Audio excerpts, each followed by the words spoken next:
സതീശൻ യുഗം sharp, data driven, powerful. പ്രതിപക്ഷ നേതാവെന്ന നിലയിൽ പിണറായി സർക്കാരിനെ കണക്കുകൾ കൊണ്ട് വിയർപ്പിച്ച സതീശൻ ഇപ്പോൾ ഭരണത്തിന്റെ അമരക്കാരനാകുകയാണ്. ഇത് വെറും ഒരു അധികാര മാറ്റമല്ല, കോൺഗ്രസിന്റെ രാഷ്ട്രീയ ശൈലിയിലെ തന്നെ ഒരു അടിമുടി മാറ്റമാണ്. ഇത് ഗ്രൂപ്പിസത്തിന് മുകളിലെ വിജയം. പതിറ്റാണ്ടുകളായി കോൺഗ്രസിനെ കാർന്നു തിന്ന AI ഗ്രൂപ്പുകൾക്ക് അതീതമായി ഹൈക്കമാൻഡിന്റെ പൂർണ്ണ പിന്തുണയോടെയും പുതിയ MLA-മാരുടെ കരുത്തിലും സതീശൻ മുഖ്യമന്ത്രി കസേര ഉറപ്പിച്ചു. സതീശൻ പുതുതലമുറയുടെ ക്യാപ്റ്റനാണ്.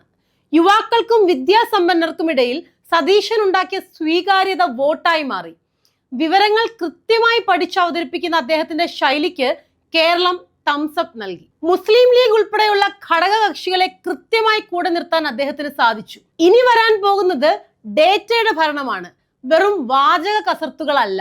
ചോദ്യങ്ങൾ ചോദിച്ചു ശീലിച്ച സതീശൻ ഭരണാധികാരിയായി മാറുമ്പോൾ കേരളത്തിന്റെ എല്ലാ ചോദ്യങ്ങൾക്കും മറുപടി പറയേണ്ടി വരും. ഇതൊരു വമ്പൻ ഇന്നിങ്സിന്റെ തുടക്കമാണ്.